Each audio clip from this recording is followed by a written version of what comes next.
In your 20s, you should invest in yourself, not in assets. Career స్టార్టింగ్లో మీరు upskilling అప్పుడే చేసుకోవాలి. Who is the best of the guy in our class, earning more, try to target him, go at par with him. By 30s, you are getting into relation, having a wife, then immediate kids plan. So అప్పుడు you can't move as flexible as 20s లాగా. అక్కడ ఇంకా career మీద focus చేయడం కష్టం. Actual pain starts at 40. You didn't think of your kid higher education cost ఎంత, ఎలా చేయాలి, మీ పేరెంట్స్కి హెల్త్ ఇన్సూరెన్స్ తీసుకోవాలి, మీ ఫ్యామిలీకి హెల్త్ ఇన్సూరెన్స్ ఉండాలి, మీ రిటైర్మెంట్ కార్పస్, ఇది కనుక 30sలో రాకపోతే 40s are the peak struggle of the life will be in 40s for anybody. Pillars has to be built properly. That is health insurance and term insurance on your first salary. అది లేకపోతే everything is at risk.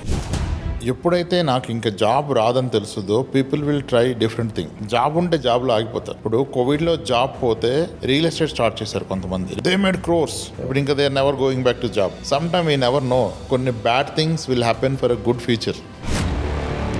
Secured job, comfort zone are the indication that your not growing. ఇంకా భయం లేదు కదా, growth ఉండదు. యాక్చువల్గా నువ్వు comfort ఉన్నావు, బట్ నువ్వు అన్యాయం చేస్తున్నావు నీ ఫ్యామిలీకి, నీ పిల్లలకి. థ్రిల్ కోరుకుంటారు ప్రతి ఇన్వెస్ట్మెంట్లో. 5 years 6 years డబుల్ నచ్చదు వాళ్ళకి. They want to double as quick as possible. 2 months 3 months ఏమైనా ఉందా, అక్కడే మొత్తం వాళ్ళ కెరియర్ పోతుంది, లైఫ్ పోతుంది, డబ్బులు పోతుంది.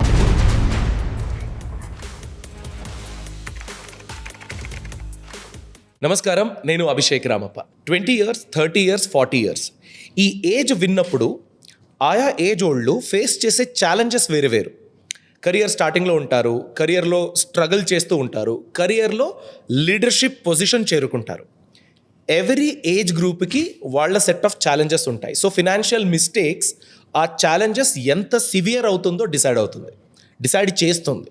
సో అలాంటి ఫినాన్షియల్ మిస్టేక్స్ని అవాయిడ్ చేయాలంటే ఎలా ప్లాన్ చేసుకోవాలి, దాని గురించి ఈ వీడియోలో మనం డిస్కస్ చేద్దాం. సో మనతో సిఎఫ్పి గారు రామ్ ప్రసాద్ ఉన్నారు, సర్టిఫైడ్ ఫినాన్షియల్ ప్లానర్. పైసల ముచ్చట్లు బుక్కి ఆథర్. 4,000+ ఫ్యామిలీస్కి ఫినాన్షియల్ డిపెండెన్సీ గురించి, ఫినాన్షియల్ ఫ్రీడమ్ గురించి సజెస్ట్ చేశారు. Sir, welcome to the show. Hi sir. So మొదటిది 20 years 30 years 40 years ఇలా విన్నప్పుడు మీకు వచ్చే థాట్ ఏంటి? మీ దగ్గర వెల్త్ రిలేటెడ్ సజెషన్ గురించి ఏ ఏజ్ బ్రాకెట్ వాళ్ళు ఎక్కువగా వస్తారు, వాళ్ళు చెయ్యకూడని తప్పులేంటి, దాని గురించి, financial mistakes. 80% of the clients మన దగ్గరికి వచ్చేవాళ్ళు 35 to 48 వస్తారు. Okay. So actual pain starts at 40. Need realization at 40 జరుగుతుంది. మోస్ట్లీ అక్కడ వస్తారు. కొంతమంది ఎర్లీగా వస్తారు. 20sలో రారు. 20sలో హార్డ్లీ ఎనీబడి కమ్స్. వస్తే కూడా వాళ్ళ పేరెంట్స్ తీసుకొస్తారు ఫోర్స్ఫుల్లీ. ఓకే. అయితే సో దర్ నథింగ్ కాల్ 20sలో ఫైనాన్షియల్ ప్లాన్ చెయ్యాలా, చేయకపోతే తప్ప ఎగ్జాక్ట్గా అయితే చెప్పలేము. బట్ నేనేం నమ్ముతానంటే, in your 20s you should invest in yourself, okay, not in assets. You should invest in yourself. ఎందుకంటే కెరియర్ స్టార్టింగ్లో మీరు వేసుకున్న పాతే entire career will go in that path. Okay, మీరు ఎంటైర్ కెరియర్ ఆ పాత్లో వెళ్ళిపోద్ది. సో మీరు upskilling అప్పుడే చేసుకోవాలి. Okay, for that you need to spend, not invest. Okay. ఇప్పుడు మనకు అర్థమవుతుంది. ఇప్పుడు చూడండి, ఒక టాప్ ఇన్స్టిట్యూట్లో రిక్రూట్మెంట్స్కి వెళ్ళినప్పుడు దే ఆఫర్ బిగ్ సాలరీస్. ఒక నార్మల్ కాలేజ్ నుంచి వెళ్తే మనం maybe we are more skilled, but చాలా లెస్ ఆఫర్ చేస్తారు. సో ఒకసారి ఒక కంపెనీలో ఒక ఆఫర్ వచ్చాక ఇమ్మీడియట్ రివిజన్ చేయడం మనకి, which ever is our skill. ఇక్కడ ప్రూవ్ చేసుకొని అచీవ్మెంట్స్ తెచ్చి దాన్ని మీరు ప్రొజెక్ట్ చేసుకొని ఇంకో కంపెనీకి వెళ్ళాలి. ఇనిషియల్ ఇయర్స్లోనే మీరు హయ్యర్ ప్యాకేజ్కి వస్తే ఇంకా అది అలా కన్యూ అయిపోద్ది. కానీ ఇనిషియల్ ఇయర్లో మీరు రిలాక్స్డ్గా ఉండి, it's okay, somehow I'm getting money, I invest this money, నాకు 40,000 వస్తుంది, 50,000 వస్తుంది, which is good money compare to my most of the friends. No, who is the best of the guy in our class, earning more, try to target him, go at par with him. అది ఆ thought లేకపోతే అవదు. Income ఉంటే కదా investment. And early ఏజ్లో ఏమవుద్దంటే you can take that challenges, risk. Your bachelor, single, 23, you got all the energy in you. So relocate అవ్వండి, take up new challenges, maybe try and change the, shift the industry your working, maybe location. Okay, 20sలో who is worried if you go to some other country, have a trial కదా. Okay. So 20sలో one has to invest on him, upskilling, okay, upgrading himself and getting into the better path. Okay. So reaching high package should be the priority in your 20s. By 30s, you are getting into relation, okay. having a wife. Typical 30 is a pressure కదా ఇంకా. Correct correct. 26 నుంచి start అయిపోద్ది. By 30 you should. So అప్పుడు you can't move as flexible as 20s లాగా. You got a wife, then immediate kids plan కదా. అక్కడ ఇంకా career మీద ఫోకస్ చేయడం కష్టం. ఓకే. టిల్ దట్ టైమ్ ఆఫీస్లో అందరు వెళ్ళాక కూడా 6-7 దాకా వర్క్ చేసి నెక్స్ట్ డేకి ప్లాన్ చేసుకొని మనం ఎడిషనల్ లోడ్ తీసుకుని ఇంప్రెస్ చేయొచ్చు బాస్ని, ఆర్గనైజేషన్ని. బట్ 30sలో you need to go and take care of a kid, dropping them in some special class in the evening, ఇవన్నీ ఉంటాయి కదా. సో కెరీర్ ఆల్రెడీ ట్రాక్లోకి వెళ్తే కొంచెం రిలాక్స్ అవ్వచ్చు. ప్యారలల్లీ ఇన్వెస్ట్మెంట్ కూడా 30sలో సీరియస్నెస్ వచ్చేయాలి మీకు. Okay. You should know what is retirement, what is kids వచ్చాక ఆలోచన వస్తుంది. స్కూల్ ఫీజుకే ఒక కన్సీవ్ అవగానే స్కూల్ ఫీ ఆలోచన వస్తుంది. వన్స్ స్కూల్ స్టార్ట్ అవగానే కాలేజ్ ఫీ కదా. హైయర్ ఎడ్యుకేషన్, ఎస్, పిల్లల ఎడ్యుకేషన్ అంతా ప్లాన్ చేసుకోవాలి 30sలో. అప్పుడే right age is 30s to invest. Okay. 20s is pretty good, but not that మీరు అప్గ్రేడ్ చేసుకోకుండా ఇన్వెస్ట్ చేయడం తప్పు 20sలో. 30s is the right age to plan. Entire life planning 30sలో అవ్వాలి. ఇన్ కేస్ అది మీరు మిస్ అయిపోయి you don't think of your kid higher education cost ఎంత, ఎలా చేయాలి, మీ పేరెంట్స్కి హెల్త్ ఇన్సూరెన్స్ తీసుకోవాలి, మీ ఫ్యామిలీకి హెల్త్ ఇన్సూరెన్స్ ఉండాలి, మీ రిటైర్మెంట్ కార్పస్, ఇది కనుక 30sలో రాకపోతే 40s ఆర్ ది ఇంకా peak struggle of the life will be in 40s for anybody. Mid of 40sలో ఏమవుద్ది, kids are into teenage. Okay. Kids are into teenage. 30sలో you had a kid. By 45 they're 15, 16, 17, teenage, and kids are going into higher education, which is a costly affair. On the other side, your parents are into 65, 70. Okay. Their health condition, they need your help, their support. At the same time, your teenage kids need your మీరు monitor చేయాలి. You need to spend time, coach them, guide them, see that they're not going in the wrong way. In-laws and parents are mostly higher ఏజ్కి వస్తారు, sick అవుతారు. ఆఫీస్లో your at higher position, there you need lot of time. Okay. 40s are very struggling time. So 30sలోనే ఫైనాన్షియల్గా plan చేసుకుంటే 40sలో at least financial stress తగ్గుతుంది. That's where మీకు కూడా మీ రిటైర్మెంట్ మీద ఒక అవగాహన వస్తుంది. When you see your struggling parents, in-laws, then you think of yourself కదా. కరెక్ట్. సో కాబట్టి anything the plan has to start at least in 30s. 20s is good. If not 30sలో you should think of all your lifetime events. Okay. Kids education, higher education, kids marriage, me retirement and post retirement expenses. ఇలా different ఫేజ్లో different requirements అండి, మారిపోతూ ఉంటాయి. But 20sలో కూడా clarity వస్తే best. కానీ నేను ఎందుకు 20sలో అంత స్ట్రాంగ్ రికమెండ్ చేయనంటే 20sలో మీరు కెరియర్ కాకుండా ఇన్వెస్ట్మెంట్ ఇవన్నీ పట్టుకుంటూ కూడా కెరియర్ ఆగిపోతుంది. Okay. Many people I see at 20sలో they are doing all the trading, F&O, commodity trading చాలా చేస్తారు. They feel they are intelligent and all. Maybe కొన్నిసార్లు వర్కౌట్ అవ్వచ్చు, వర్కౌట్ కాకపోవచ్చు. But in the process they are losing their career. ఆ టైంలో ఏది focus చేస్తే అది అచీవ్ చేస్తారు. ఓకే. 20sలో మీరు ఏది ఫోకస్ చేస్తే అది అచీవ్ చేస్తారు అంతే. కానీ ఆ focus has to be in the right direction. That should be on making money. Okay. Slowly investing next. First అయితే making money, upgrading. Yes sir. Okay. So మీరు చూసిన కేస్ స్టడీస్లో ఎలాంటి మిస్టేక్స్ అవాయిడ్ చేయాలి సార్ ఈ 3 ఏజ్ కేటగిరీస్ వాళ్ళు కూడా? First going back to the basics, pillars has to B build properly. That is health insurance and term insurance okay on your first salary. అది లేకపోతే everything is at risk. Okay కదా. అది and కాస్త financial knowledge కూడా పెంచుకోవాలి. Impulsive things అంటే ఈ attitude వచ్చేస్తుంది సార్ యంగ్స్టర్స్లో. ఇన్ 20sలో people are getting into చాలా ఇంపల్సివ్ బయింగ్ ఒకటి, అండ్ థ్రిల్ కోరుకుంటారు ప్రతి ఇన్వెస్ట్మెంట్లో. దే ఇయర్స్లీ 5 years 6 years డబుల్ నచ్చదు వాళ్ళకి. They want to double as quick as possible. 2 months 3 months ఏమైనా ఉందా, అక్కడే మొత్తం వాళ్ళ కెరియర్ పోతుంది, లైఫ్ పోతుంది, డబ్బులు పోతాయి. యూ షుడ్ అండర్స్టాండ్ ఈ multiplication will happen over time. Quick అంటే you lose money. Okay. Okay. You lose money. Okay. ఇప్పుడు స్వంత ఇల్లు గురించి కూడా ఎంతోమంది ప్లాన్ చేస్తారు సార్. ఈ ఏజ్ కేటగిరీస్ చూసుకున్నట్లయితే రెస్పాన్సిబిలిటీస్ అవన్నీ చూశాక maybe in the early 30s would be the right time అనిపించవచ్చు. మీకేమనిపిస్తుంది? మీ పేరెంట్స్కి ఓన్ హౌస్ లేకపోతే you try to buy house as early as possible. Okay. Even in the late 20s also good. Early 20s అనుకోండి. Okay. What is wrong in it? Okay. ఇప్పుడు that gives a pride to parent. Because అతని లైఫ్ టైంలో ఇల్లు కొనలేకపోయాడు, కొడుకుంటే తండ్రి proud is next level. ఆయన హెల్దీ అయిపోతాడు, యాక్టివ్ అయిపోతాడు. Okay. And you also need రేపు మ్యారేజ్ అవ్వాలంటే you should project your self కదా. ఏం చూసి ఇస్తారు? ఓన్ హౌస్ కూడా లేదంటే ఎలా ఇస్తారు? Okay. Nothing wrong in it. అంటే ఒక అమ్మాయి తండ్రిగా ఆయన ఎక్స్పెక్టేషన్ వేరు ఉంటుంది. సో కాబట్టి ఎర్లీ ఏజ్లో ఇల్లు కొనుక్కోవటం తప్పు లేదు, ప్రొవైడెడ్ మీకు ఏ ఇల్లు లేకపోతే మీరు కొనుక్కోవాల్సిందే ఓకే కదా. అందుకే it's a personal finance is more of personal than finance. ఒకవేళ ఇల్లు ఉంటే ఏం చేయాలి సార్? ఎలా ప్లాన్ చేయాలి? ఇల్లు ఉంటే career planning first, upgrade your lifestyle, parents lifestyle. Okay. Okay. ఇన్నాళ్ళంటే ఇన్కమ్ లేక అదే రిస్ట్రిక్టెడ్ కదా. No, upgrade your lifestyle, upgrade your career skills, then start investment. Okay. Okay. Fine.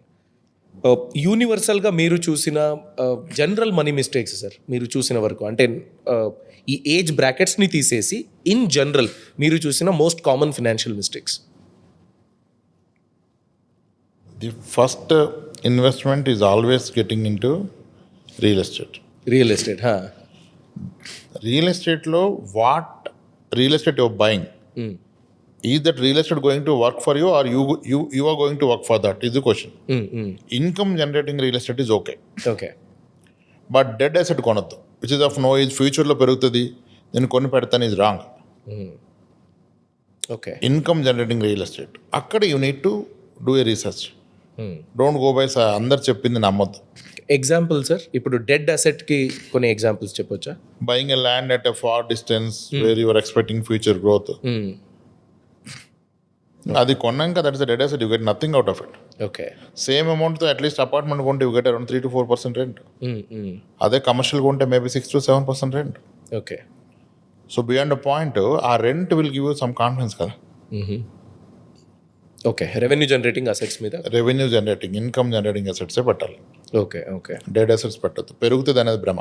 Okay. ఇది రేపటి నుంచి నీ గురించి పనిచేయాలి. Okay. Okay. So real estate first investment అనుకోవడం తప్పు. సో ఎలాంటి ఇన్వెస్ట్మెంట్ని ఫోకస్ చేయాలి ఇనీషియల్గా టు ట్రై విత్? ఉండడానికి ఇల్లు ఈజ్ ఆల్వేస్ నీడెడ్, అది first. Okay. Then based on the goal, purpose of investment decides where to invest. Okay. If I am investing for a period of 10 years, I can consider equity. Okay. If it is for 3-4 years, I should not get into equity. Okay. If it is 5-6 years, I should get into hybrid equity, mix of equity and debt. Okay. కదా. ఇట్లా అంటే మీ యొక్క goal యొక్క time period decide చేస్తా యాక్చువల్గా. Okay. So మీరు ఇంతకుముందు నిన్న మాట్లాడేటప్పుడు ఒక ఎగ్జాంపుల్ చెప్పారు. యూనివర్సిటీలో పని చేస్తూ సొంత కార్ ఉంది, వీకెండ్స్లో ట్రావెల్ చేసి పని చేస్తుంది అని. అంటే వేరే డెవలప్డ్ కంట్రీస్ సినారియో మరియు మన కంట్రీ సినారియో అని చూసుకున్నప్పుడు part time learning and earning ఆ కాంబినేషన్ ఓకేనా?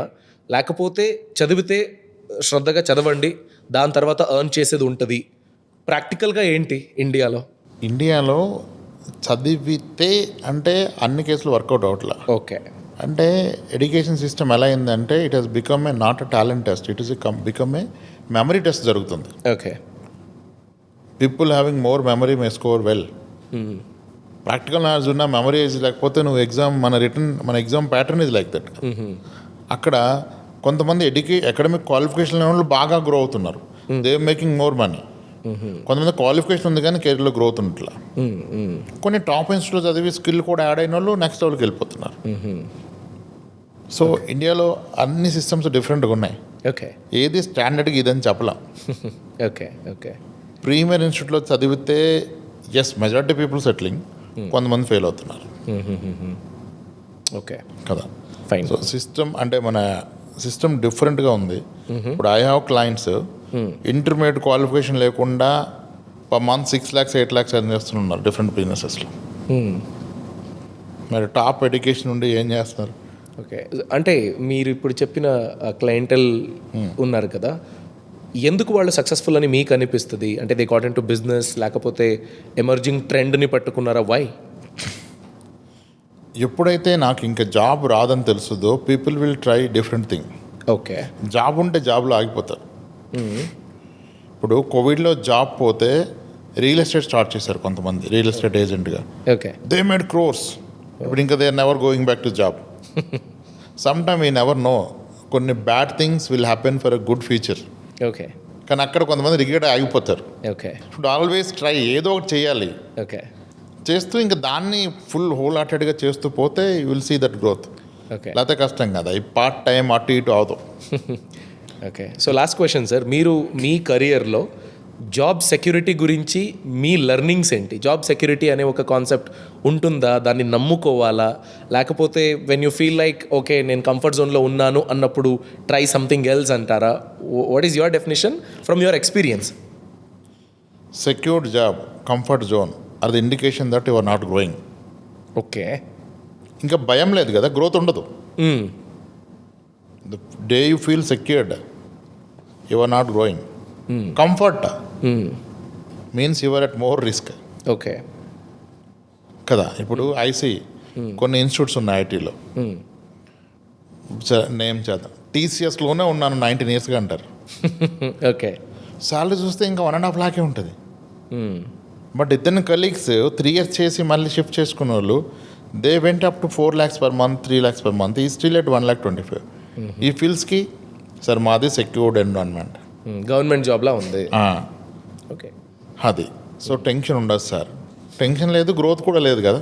ఓకే. సో దానివల్ల ఇంటర్న్ యాక్చువల్గా నువ్వు కంఫర్ట్ ఉన్నావు, బట్ నువ్వు అన్యాయం చేస్తున్నావు నీ ఫ్యామిలీకి, నీ పిల్లలకి. ఓకే. ఆ సాలరీలో నీ థాట్ ప్రాసెస్ వేరు ఉంటుంది కదా. You can't afford. ఇప్పుడు చదువుకి ఒక top college in Bengaluru charging 50 lakhs for engineering, which is a good college. Okay. But అది పట్టలేనోడు ఏమంటాడు, అది టాప్ కాలేజ్ అండు. చదివేవాడు ఎక్కడైనా చదువుతాడు రా, కాలేజ్ ఎందుకు అంటాడు. అలా అంటే చదివేవాడు తల్లిదండ్రులు లేకపోయినా చదువుతాడు. What is our role as parent? Okay. వాడి టాలెంట్కి ఒక కాంప్లిమెంట్ యాడ్ చేయగలగాలి మనం కదా. ఓకే. ఇప్పుడు కెరీర్లో బాగా సెటిల్ అంతా వాళ్ళ టాలెంట్ కాదు, పేరెంట్స్ యొక్క ప్లానింగ్తో వలన వాళ్ళు సెటిల్ అయ్యారు, అది యాడ్ అయింది దానికి. కానీ ఇప్పుడు నేను కెరీర్లో గ్రో కాకుండా ఇన్కమ్ మోర్ అని చేయకపోతే నన్ను నేను బ్లేమ్ చేసుకోను. అందరికీ సెల్ఫ్ పిటీ ఎక్కువ, ఎవరి మీద వాళ్ళకి జాలి ఉంది. నేను చాలా కష్టపడ్డా అంటాడు. నో, నువ్వు సుఖపడ్డావు ఎందుకు? చూజనే comfort job. Okay. Okay. Tension riskless job, అక్కడ దెన్ యువర్ నాట్ గ్రోయింగ్ కదా. నైస్ కదా. వెరీ నైస్ సార్, చాలా బాగా చెప్పారు. సో మీ ఏజ్కి తగ్గట్టుగా మీరు ప్రాపర్గా ప్లాన్ చేసుకోవాలి, అది చాలా చాలా important. And it is subjective. ఒక వ్యక్తి ప్లాన్ ఇంకొక వ్యక్తికి అలానే కాపీ చేయడానికి రాదు, చాలా ఇంపార్టెంట్ ఇది. నా ఫ్రెండ్స్ ఏదో కోర్స్ చేస్తున్నారు నేను కూడా చేస్తా, అది అలా కాదు. దాన్ని ఎలా వాడుకోవాలనే స్కిల్ సెట్ కూడా మనకు ఉండాలి. సో మీ రిక్వైర్మెంట్స్కి, మీ రెస్పాన్సిబిలిటీస్కి మీరు ప్రాపర్గా ప్లాన్ చేయడానికి అవుతుంది అని నేనైతే ఆశిస్తున్నాను. ఏదైనా క్వైరీస్ ఉంటే డెఫినెట్గా మీరు కామెంట్ అయితే చేయొచ్చు. అలానే అది ఒక్కొక్కరికి ఒక్కొక్క రియలైజేషన్ ఉంటుంది, మీ రియలైజేషన్ ఏంటి దాన్ని కూడా తెలియచేయండి. సో దట్ ఆ ఏజ్ గ్రూప్లో ఉన్నవాళ్ళు ఇది నేను ఒక ఫ్యాక్ట్ అనుకున్నాను, ఇది ఒక మిత్ అని నాకు ఎప్పుడు తెలిసింది, సో నా ఫ్యూచర్ ప్లాన్ ఆఫ్ యాక్షన్ ఇది అనేది. అంటే నేను కూడా తప్పు చేయాలని వెయిట్ చేయకూడదు, ఎవరో ఒకరి తప్పు చూసి నేను కూడా నేర్చుకోవచ్చు, అలాంటిది ఏదైనా ఒకటి మనం ప్లాన్ చేయొచ్చు. సో అది మీరు చేస్తారని నేనైతే ఆశిస్తున్నాను. Thanks for watching, all the best. Boss Wala. Be the boss.